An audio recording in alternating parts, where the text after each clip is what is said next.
بندو کی وجہ سے سونا ہے، کیونکہ بندو پر نازل ہوا ہے تو بندو ہی کی وجہ سے، اور بندو ہی کا ذکر کرتا ہے۔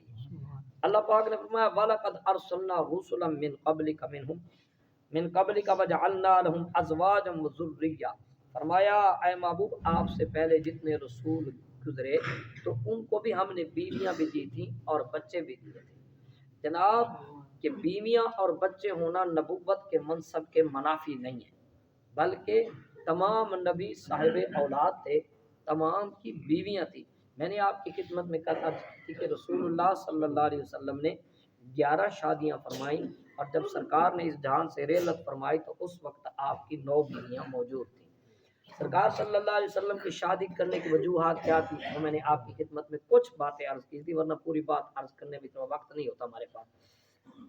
سرکار صلی اللہ علیہ وسلم نے شادیاں کی، ایک تو اس وقت میں کی جس وقت میں جو ہے شادی عموماً وہ زمانہ نہیں ہوتا، اس سے پہلے شادیاں ہو جایا کرتی ہیں، اور پھر سرکار صلی اللہ علیہ وسلم نے جس سے شادی کی وہ 40 سال کی عورت تھی۔ پھر سرکار صلی اللہ علیہ وسلم نے جو شادیاں کی وہ کسی نہ کسی مقصد کی وجہ سے کی، بعض میں حافظے کی وجہ سے، بعض کی دل دادی کے لیے، بعض بیواؤں کے سہارا بننے کے لیے، اور بعضوں کو جو ہے حکومتی وجوہات کی وجہ سے، جیسے جویریہ پاک سے سرکار نے شادی کی، بی بی صفیہ پاک سے شادی کی، ام حبیبہ پاک سے شادی کی۔ ام حبیبہ پاک حضرت جو ہے ابو سفیان کی بیٹی تھی، اور ام حبیب یعنی کوئی نہ کوئی مصلحت تھی۔ سرکار نے جب بھی شادی کی تو یا اس میں تو کوئی دینی مسئلہ تھا، یا پھر اس میں کوئی حکومت کی وجہ سے کوئی وجوہات تھی جن کی وجہ سے سرکار صلی اللہ علیہ وسلم نے شادیاں کی۔ اور سرکار صلی اللہ علیہ وسلم نے نجاشی کی بھیجی ہوئی ایک عورت سے شادی کی، جویریہ ام حبیبہ پاک سے شادی کی، جویریہ پاک سے شادی کی، وہ کوئی منصب کی وجہ سے شادی کی۔ یعنی الغرض سرکار نے جب بھی شادی فرمائی ہے تو اس کی کوئی نہ کوئی یا تو دینی وجہ تھی یا پھر کوئی دنیاوی مقصد تھا۔ جیسے کل میں نے آپ کی بی بی کا ایک ذکر کیا تھا بنی مستلق والی، تو اس کا فائدہ کیا ہوا؟ جب رسول اللہ صلی اللہ علیہ وسلم کو بی بی نے شادی کی، سرکار نے ان سے شادی کر لی، اور سرکار کی شادی کی وجہ سے صحابہ نے تمام ان مستلق والوں کو چھوڑ دیا۔ اس کا اتنا فائدہ ہوا وہ سارا کا سارا قبیلہ سرکار کا غلام بن گیا، مسلمان ہو گیا۔ تو یعنی شادی کرنے کا کوئی مقصد تھا۔ اللہ اکبر کبیرہ۔ اللہ پاک نے فرمایا وما کان لرسول ان یأتی بآیۃ الا باذن اللہ، کوئی بھی رسول ایسا نہیں ہے کہ وہ اللہ کے حکم کے بغیر کوئی حکم لے آئے۔ جب بھی وہ کوئی کام کرتا ہے، آنکھوں نظر سبحان اللہ، اس میں بھی ایک راز ہے۔ فرمایا کوئی میرے محبوب پہ اعتراض نہ کرے کہ اتنی شادیاں کیوں کر لی، فرمایا یہ کوئی بات نہیں ہے، اللہ کا نبی اللہ کے حکم کا تابع ہوتا ہے، اور اللہ چاہتا ہے تو وہ کام کرتا ہے۔ اگر میرے نبی نے 11 شادیاں کی ہیں تو اپنی مرضی سے نہیں کی، اس نے کہا شادی کرو، حضور نے کہا۔ اور پھر دیکھیے اس میں کتنا بڑا سبق ہے کہ امت کو 4 کا حکم دیا تو عدل کا حکم دیا، اور خود 11 کر کے دکھا دی کہ میں 11 کے ساتھ عدل کر سکتا ہوں۔ اور حالت یہ تھی کہ فرمایا چاہوں تو پہاڑ ساتھ چل پڑے، لیکن اس کے باوجود بھی صحابہ کہتے ہیں لگاتار کبھی بھی سرکار کے ہاں 2 دن آگ نہیں چلی، 2 دن مسلسل آگ نہیں۔ امت کو کہا تم روزے رکھو تو ان کو کہا صبح سے شام تک رکھو، اور جب خود عمل کرنے پہ آئے تو پھر وصال کے روزے رکھے، نہ صبح کھایا نہ شام کھایا۔ یہ سرکار صلی اللہ علیہ وسلم نے جب بھی عمل کیا خود امت کو کہا کہ 5 نمازیں پڑھو۔ کتنی پڑھو صحیح؟ فجر کی پڑھنی ہے، نہیں ہم تو فجر کی پڑھیں گے بھائی، صرف فجر کی نہیں، کیونکہ ہمارے یہاں فجر کا رواج ہے، ہم رواج والے نہ بنے، ہم محمد کے غلام بنے۔ ہمارے آقا نے 5 وقت کا حکم دیا، سرکار امت کو کہہ رہے ہیں 5 نمازیں پڑھو، تم 5 پڑھو، ضمانت میں محمد دیتا ہوں، اور خود تہجد اپنے پر لازم کی ہوئی ہے۔ اللہ اکبر، خود تہجد اتنی عبادت کرتے کہ سرکار صلی اللہ علیہ وسلم کی پنڈلیاں سوج جاتی اور پاؤں سے خون بعض دفعہ رسنے کے لیے آ جاتا، اتنی سخت۔ یعنی ہر کام جو اللہ کے محبوب نے کیا اللہ کے حکم سے کیا۔ اگر 11 شادیاں کی تو یہ بھی اللہ کا حکم تھا، اس میں نہ سرکار کی کوئی اپنی دلی خواہش تھی، ورنہ جو میں نے آپ کو بتایا تھا اگر اپنی مرضی کی شادیاں کرتے تو 16,000 عورتوں سے شادی کر سکتے تھے، سرکار کر سکتے تھے۔ عبداللہ ابن مسعود، اب کچھ باتیں شرم والی بھی ہوتی ہیں کہ پھر بھی کرنے پڑ جاتی ہیں۔ جناب عبداللہ ابن مسعود فرماتے ہیں سرکار کے 11 حرم تھے، توجہ رکھنا بھائیو، ہاں 11 حرم تھے، اپنے گھر کے حقوق بھی ادا کرو، ضروری نہیں ہے کہ بس بیوی ہونی چاہیے اور بیوی کے حقوق باہر ادا ہو رہے ہیں، ایسا نہیں ہونا چاہیے۔ حضرت عبداللہ بن مسعود کہتے ہیں سرکار ایک وقت میں اپنے 11 حرم میں ہو جاتے تھے، 11 حرم سے گزر جاتے تھے، اللہ اکبر، سب کو اپنا فیض عطا فرما دیا کرتے تھے، اللہ اکبر کبیرہ۔ تو یہ بھی سرکار کی سنت ہے جناب، یہ تو نہیں ہے نا گھر بیوی کو تو لے آئے لیکن حق کہیں اور ادا ہو رہے ہیں، ایسا نہیں ہونا چاہیے۔ اللہ اکبر فرمایا، اللہ فرماتا ہے الا باذن لکل اجل کتاب، ہم نے ہر حکم لکھ رکھا ہے، ہر ایک چیز کا وقت مقرر ہے۔ یمحو اللہ ما یشاء، آیت بڑی پیاری ہے، فرمایا اللہ جو چاہتا ہے مٹاتا ہے، ویثبت، اور جو چاہتا ہے اس کو ثابت رکھتا ہے۔ اللہ، اس سے بہت سے معنی نکلتے ہیں، یعنی اللہ تعالیٰ کسی آیت کو منسوخ کرتا ہے تو اپنی مرضی سے کرتا ہے، اور اللہ تعالیٰ کسی کو ناسخ کرتا ہے تو اپنی مرضی سے کرتا ہے، گناہوں کو مٹا دیتا ہے تو اپنی مرضی سے مٹاتا ہے، اور گناہوں میں بڑھا دیتا ہے، اگر گناہوں کو نہیں مٹاتا تو اپنی، یعنی حکمت، قدرت، طاقت، غلبہ اور شان قہاری اسی کی ہے۔ یمحو اللہ ما یشاء، اے بندے تو سر خم جھکا، بس اللہ جو چاہتا ہے مٹاتا ہے۔ اس سے علماء کرام نے فرمایا اس سے مراد تقدیر بھی ہے۔ تقدیر کیا ہے کہ اللہ تعالیٰ نے جو ازل سے لکھا وہ لکھا ہوا ہے۔ اب تقدیر کی دو قسمیں، ایک ہوتی ہے تقدیر مبرم، وہ مبرم ایسی تقدیر ہے جو اللہ نے ازل سے لکھ دی کہ بندے نے مرنا کب ہے، بندے نے رزق کتنا کھانا ہے، توجہ کہنی سی توری، بندے کی صحت کتنی ہے، بندے نے مرنا جو ہے نیک ہو کر مرنا ہے کہ بدبخت ہو کر مرنا ہے، یہ ازل سے لکھا گیا۔ سرکار دو عالم نور مجسم صلی اللہ علیہ وسلم سرکار نے فرمایا ایک بندہ نیک اعمال کرتا ہے، بھائیو توجہ کرنا، نیک اعمال کرتا ہے، سرکار فرمایا حتیٰ کہ اس کے اور جنت کے درمیان صرف ایک بالشت کا فرق رہ جاتا ہے، پھر تقدیر غالب آتی ہے، بندہ جہنم میں چلا جاتا ہے۔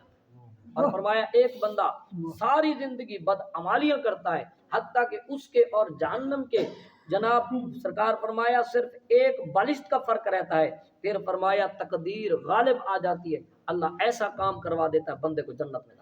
سبحان اللہ، اللہ اکبر۔ صحابہ نے عرض کی یا رسول اللہ جب اس طرح ہونے والا پھر ہمیں نیکی کرنے کا فائدہ اور برائی سے بچنے کا فائدہ؟ سرکار اب سننا میرے بھائیو، بات کو ذرا توجہ سے سننا، سرکار فرمایا جس کو اللہ تعالی جس مقصد کے لیے یا جس مقام کے لیے پیدا کرے گا اس میں وہ عادتیں پیدا کر دے گا۔ اگر کسی کو جنتی بنانا ہے تو پہلے جو کچھ تھا پھر اللہ تعالیٰ اس کی رہنمائی فرمائے گا، وہ جنتیوں والے کام کرے گا، اور جس کو اللہ تعالیٰ گمراہ کرے گے، جس کا انجام برا کرنے والا ہے، فرمایا چاہے وہ جتنا بڑا نمازی بن جائے آخر اس سے ایسا کام کروا دے گا، کہتے ہیں نا وہ ساری سرائے کے دادن نا کہ بدھنے بال پچڑی دے، تو یہ بھی ایسے ہی پتہ چل جاتا ہے بندہ عبادت بھی کرتا ہے زبان ٹھیک نہیں ہے اس کی، بندہ عبادت 5 وقت کر رہا ہے، نمازیں پڑھی ہوئی، تسبیح ہر وقت ہاتھ میں ہے، لیکن جب بھی منہ سے نکالتا ہے گارے نکالتا ہے، بدخوئیاں کرتا ہے، لوگوں کے لیے ہر وقت جڑیں کاٹنے کے لیے پھرتا ہے، لوگوں کے نقصان کرنے کے لیے ہر وقت تیار رہتا ہے، تو وہ بندے کو چاہیے کہ میں توبہ کر سکوں۔ یہ ہے تقدیر مبرم۔ ایک ہے تقدیر معلق، جس کو اللہ تعالیٰ کو علم ازل سے اللہ کو ہوتا ہے، لیکن اس نے لکھا ہوتا ہے اگر ایک بندے کی عمر مثال کے طور پہ 60 سال ہے اور کہا جس نے صدقہ کیا اللہ اس کی عمر کو بڑھاتا ہے، اللہ تعالیٰ معلق کو رکھ دیتا ہے کہ اگر یہ صدقہ کرے گا تو اس کی عمر 70 سال ہو جائے گی، نہیں تو اس کی 60 سال۔ سنو آئیے میں آپ کی خدمت میں سرکار کی کچھ حدیثیں پیش کروں، اگر ذوق ہو تو میرے بھائیوں میرے آقا نے فرمایا، ابو ہریرہ رضی اللہ تعالی عنہ نے بیان فرمایا کہ رسول اللہ صلی اللہ علیہ وسلم نے فرمایا جس آدمی کو اس سے خوشی ہو کہ اس کے رزق میں وسعت آ جائے، کون نہیں چاہتا، میں بھی چاہتا ہوں، آپ بھی چاہتے ہیں، ہم سب کی یہی خواہش ہے رزق بہت ہو جائے، پیسے بہت ہو جائے، عزت، رزق صرف پیسہ نہیں ہے، عزت بھی بڑی چیز ہے۔ فرمایا رزق میں وسعت آ جائے یا اس کی عمر میں اضافہ ہو جائے، فرمایا تو اسے چاہیے رشتہ داروں کے ساتھ بنا کے رکھے، رشتہ داروں کے ساتھ نہ کہ رشتہ داروں کی پھینٹیاں لگائے، رشتہ داروں کے ساتھ بنا کے رکھے۔ اور ابو ہریرہ رضی اللہ تعالیٰ بیان کرتے ہیں نبی اکرم نور مجسم صلی اللہ علیہ وسلم نے فرمایا اپنے خاندان کے ان رشتوں کو جانو جن سے تم مل جل کر رہو، اپنے خاندان کے یعنی یہ چچا کے بیٹے، ماما کے بیٹے ہیں، پھپھا کے بیٹے، یہ قریبی جو سنگ ہے، سرکار فرمایا ان سے بنا کیونکہ زیادہ ان کی لگتی ہے نا انسان ان کی ہی زیادہ مخالفت کر جاتا ہے، یا چاچا زادو کی کر جاتا ہے، یا بھائیوں کی کر جاتا ہے، یا بھانجوں کی کر جاتا ہے، انہی کی کرتا ہے۔ اور سرکار کیا فرما رہے ہیں؟ انہی کے ساتھ بنا کر رکھو، کیونکہ رشتہ داروں سے ملنے سے کہ سبب اہل میں محبت بڑھتی ہے۔ فرمایا مال میں زیادتی ہوتی ہے، عمر میں اضافہ ہوتا ہے۔ میرے آقا کا فرمان سچا ہے کہ نہیں؟ اور کیا خیال ہے آج کو رشتہ بڑے سو توڑے سو بڑے سو اصل۔ اللہ اکبر۔ عائشہ رضی اللہ تعالی عنہ بیان کرتی ہیں کہ رسول اللہ صلی اللہ علیہ وسلم نے ان سے فرمایا جس شخص کو نرمی اور ملائمیت یعنی آسان سونی زبان اچھی زبان، یہ نہیں ہے کہ ہر ایک پر لڑائی کے لیے تیار کھڑا ہے، عدل کا نام لے کے فساد کیے ہوئے، فرمایا نہیں بلکہ اگر عدل بھی کرنا ہے تو نرمی سے کرنا ہے نا۔ اللہ اکبر۔ فرمایا نرمی اور ملائمیت کو جس کو حصہ دیا گیا، فرمایا اس کو اور دنیا اور آخرت کی خیر کا حصہ دیا گیا۔ اور فرمایا رشتہ داروں سے ملنا، پڑوسیوں سے اچھا سلوک کرنا۔ ایک ہوئے پڑوسی وال بھی ہوئے رشتہ دار چاستہ وال دگنا تھی گئے نا، دگنا پیدا ایک پڑوسی ہے بھی اول ہے ہی سکا اپنا رشتہ دار ہے، اپنا مامے دا پوتر ہے۔ فرمایا حسن سلوک کرنا، گھروں کو آباد کرنا عبادت عمر کو اضافہ دے دیتا ہے۔ اور فرمایا امام حاکم نے امام بزار سے روایت کی، اس میں یہ بھی اضافہ ہے، سنو بڑی بات آگے۔ سرکار فرمایا جو بری موت سے بچنا چاہتا ہے یعنی کلمے والی موت لینا چاہتا ہے، اسے چاہیے رشتہ داروں کے ساتھ بنا کے۔ انس بن مالک آنکھوں نظر سبحان اللہ، کیا بات ہے میرے آقا کی، میرے آقا کے فرامین کتنے اعلیٰ ہیں۔ انس بن مالک رضی اللہ تعالیٰ بیان کرتے ہیں میں نے نبی اکرم صلی اللہ علیہ وسلم کو یہ فرماتے ہوئے سنا، فرمایا صدقہ کرنے، رشتہ داروں سے میل جول رکھنے کے سبب اللہ تعالیٰ عمر میں اضافہ کرتا ہے اور بری موت کو دور کر دیتا ہے۔ سبحان اللہ، ورنہ اسے نہ سے اور کیا خیال ہے ایویں چنگے کام کرو۔ اور فرمایا اور اللہ تعالیٰ اس سے ناپسندیدہ چیزوں کو اور خطرناک چیزوں کو دور کر دیتا ہے، یعنی جن چیزوں سے اس کو خوف ہے اللہ تعالیٰ وہ چیزیں اس سے یعنی بندہ ہے مومن کے پھر زندگی آسان ہو جائے گی۔ اللہ فرمایا یمحو اللہ ما یشاء ویثبت، اللہ فرمایا اللہ جو چاہتا ہے مٹاتا ہے۔ یہ وہ صدقے کی وجہ سے عمریں بڑھے، ورنہ عمر جو لکھی تھی وہ لکھی ہوئی تھی، لیکن معلق یہ تھی کہ کہہ دیا اگر اس نے صدقہ کیا عمر بڑھا دی جائے گی، نہیں کیا تو پھر وہی عمر ہے۔ اللہ کیونکہ بندے کو اللہ تعالیٰ نے آزاد پیدا کیا، توجہ ہوئے تسے۔ وَعِنْدَهُ أُمُّ الْكِتَابِ، فرمایا اسی کے پاس اصل کتاب ہے جو تقدیر والی کتاب ہے اس کے۔ وَإِمَّا نُرِيَنَّكَ بَعْضَ الَّذِي نَعِدُهُمْ أَوْ نَتَوَفَّيَنَّكَ فَإِنَّمَا عَلَيْكَ الْبَلَاغُ وَعَلَيْنَا الْحِسَابُ۔ اے محبوب اگر ہم ان کافروں کو جو وعدے ہم نے آپ سے ان سے کیے ہوئے نا آپ کے ذریعے کہ ہمارا عذاب کیسا ہے اگر دکھا دینا، یا محبوبہ آپ کو اس جہان سے لے جائیں، محبوبہ آپ پریشان نہ ہوں کیونکہ سورت کا اختتام ہے، آپ پریشان نہ ہوں۔ فرمایا آپ پر صرف ہے پیغام پہنچانا، آپ پیغام پہنچا دو، آپ کا کام پیغام پہنچانا ہے، آواز لگانا ہے، لوگوں کو سنانا ہے، بس آپ سناتے جائیں، آپ نبی ہیں، آپ سنائیں گے اللہ کرم کر دے۔ اس لیے آپ اور میں مبلغ ہیں، سرکار کے غلام ہیں، ہم مبلغ ہیں، اچھی بات پہنچانا ہمارے اوپر لازم ہے، چاہے وہ کسی کو اچھی لگے نہ لگے، ہم بات کو احسن طریقے سے اچھے انداز میں پہنچاتے رہیں گے، ہمارا کام ہے پہنچانا۔ اللہ کہتا ہے وعلینا الحساب، حساب میرے ذمہ ہے، تم بری و ذمہ ہو جاؤ۔ فرمایا اولم یرو انا نأتی الارض ننقصها من اطرافها، آنکھوں ذرا سبحان اللہ۔